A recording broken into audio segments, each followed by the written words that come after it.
Arriving here at Maracapua Reserve was a very interesting experience. The people and the game here are both second to none. Of course, first of all, we came here for a hunting experience. You know, some of the stuff you get to see here is very similar to being in some of the wild places of Tanzania and Zambia and other places that I've been. I was very pleasantly surprised and happy to see us coming to a place like this for that experience.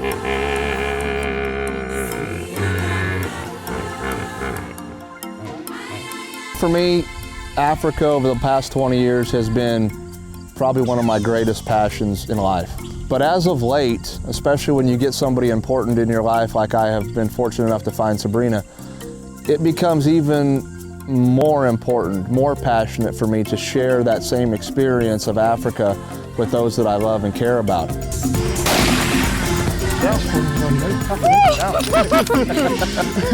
I got it! Got it? Yep, I got it. Congratulations, that's great. What's been most exciting for me is to see her excitement, her passion, her drive to want to pursue and do the things that I remember myself doing the first time I was awed and inspired by the views, the scenes, the sights, and the smells of Africa. Problem is now, as every single hunter that has ever been to Africa will tell you, the mistake you make is going once, because you can never go just once. Prior to my arrival here at Old Day Safaris, I had quite lengthy conversations with Luis Jr. about, you know, what we planned to hunt and a little bit of our hunting strategies. But really for him and I, we had two things that we were mainly after. One was crocodile, and of course the other one was lion. First priority actually for me was to do a little crocodile hunting.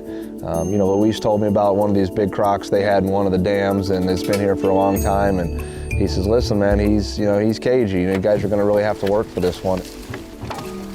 Really, the plan here is just to get over there, kind of have a look. There's one really big croc in particular, and so we're just going to try to start figuring out what he's doing, where he's laying, and then see how we can make an ambush plan for him in a couple of days. So I love hunting flat dogs. Lots of fun.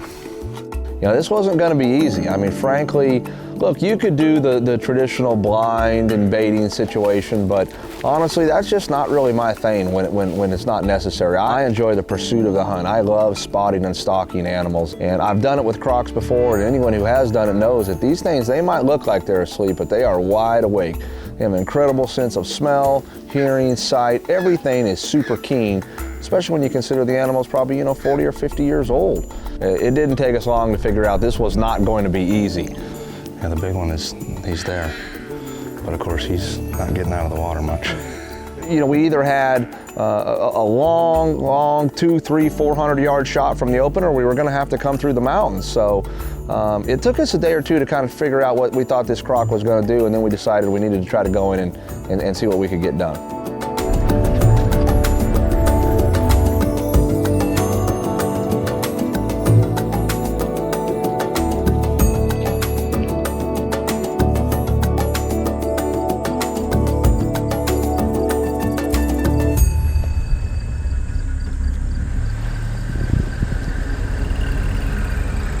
When we arrived at the dam, we started looking around. We noticed that the crocs obviously weren't out in some of the flat stuff, so we figured once again, yeah, they're probably tucked back in some of those rocky open areas.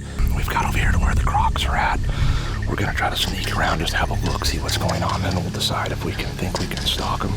Problem with these crocs is, man, they are wide awake, these things. They've got to be between the rocks.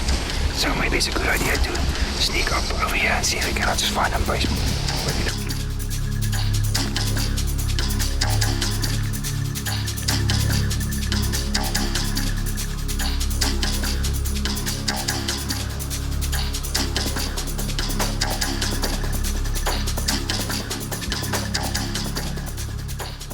Right now we are 109 yards from these crocs.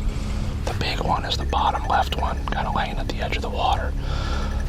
It's a great shot angle, but it's still a little bushy through here, so we're gonna try to see if we can get set up a little closer. You know, Stefan and I made the decision we had to get down off of that rock, crawl through some of the brush, and back up on top of a bigger rock, and hopefully from there, we would be able to have a clean line of sight to the croc, but we figured this was the best we were gonna be able to do.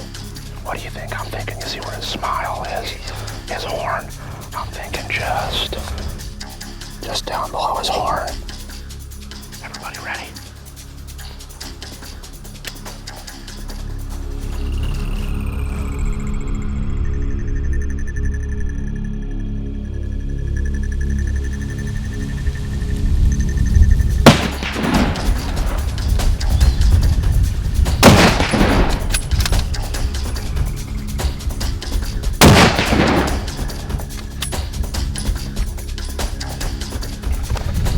Attaboy. Good job, good job.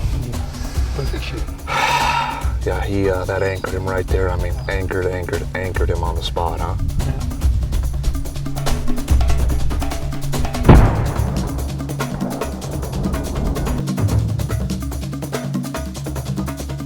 I know that might seem like a bit of overkill, but as these PHs will tell you, it's not. I mean, man, sometimes those things, the first one, and they'll just stun them, and the next thing you know, they're in the water. And if they get in that water, look, one, it's deep. Two, there's other crocodiles, and they don't, you know, they sink. Wow, wow, wow, that was cool. That was cool.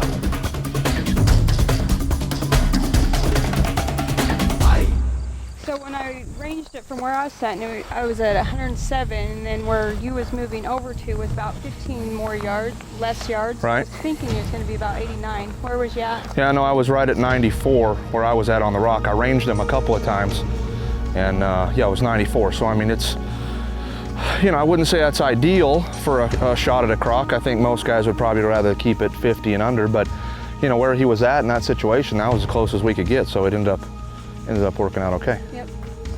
We know he's finished. We're pretty sure he's finished. Yeah, I mean, he's done. My gun is safe. Yeah, check that out, honey. Wow. Big old crocodile. Look at those big old teeth on him, huh? Isn't that amazing? Look at all these teeth up here. They're all broken. I mean, I think he's really old. But right there, as you can see, that's right where we were shooting from, up there in those rocks. And I mean, Stefan and I and Richard had to climb up in there. As you could see, that was probably the hardest part of it, certainly for me. But it was 94 yards right here. But as you can see, I mean, it's just all thick bush and everything. I mean, getting anywhere, you know, closer was really not possible to be able to get a shot at him. Well, we're sitting here in front of our big croc. Finally got him out of the water, got him away from the rocks. As I get older, crawling through rocks and bushes and weeds and trying to follow Stefan, who's 6'6", and I'm 5'10", I'm trying to get up the rock, and yeah, it's not so easy for me anymore, but look, it was still a lot of fun. And you know, that's really what I love. You know, I told Stefan, of course, we talked about baiting and building a blind and such, but I said, man, I really love the pursuit, the spot and stalk, that's what I love about hunting. You got to plan how you're going to get there and how you're going to get your shot, and you know, that's what I really love about hunting. And this croc, actually, where he was, it was about the best we could do to get to those rocks at 94 yards away, and shot him a couple of more times just to be sure. And of course, the Hornady Dangerous Game ammo worked perfectly, as it always does here in my 416 Ruger. Anchored him right on the spot, 94 yards, and now we got a 13-foot crocodile. So that was a lot of fun, and I guess we'll just keep carrying on.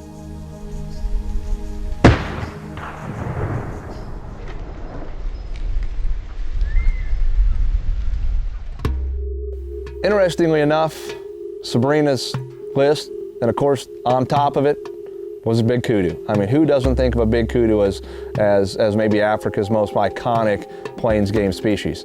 You know, they're not called the gray ghost for nothing. So I told her prior to coming here, listen, they're definitely here and they've got some good ones, but I know you have a number of animals you want to try to get, but please be prepared that, you know, it's possible you might leave without some of them. And I said a kudu could definitely be one of them that you don't get, because they are smart. My biggest thing that I wanted to accomplish on this trip was my kudu, and which we did. As soon as we got into camp, we hurried and went and sighted in my gun to make sure it didn't get off from traveling. That's gonna do it. Then we decided to just take a little stroll with Luis Jr. to see what we could see, and we're walking down the road, and I'm just hoping I get to see a kudu.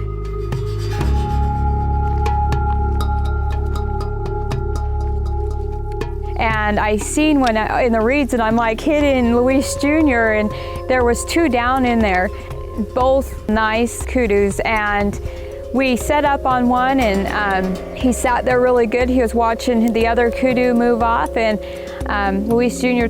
talked me through it. He's telling me, you know, to follow his head down and where to place my shot. See where his head is flipped back? Just go straight down. Yeah, just go straight down into the body midway in.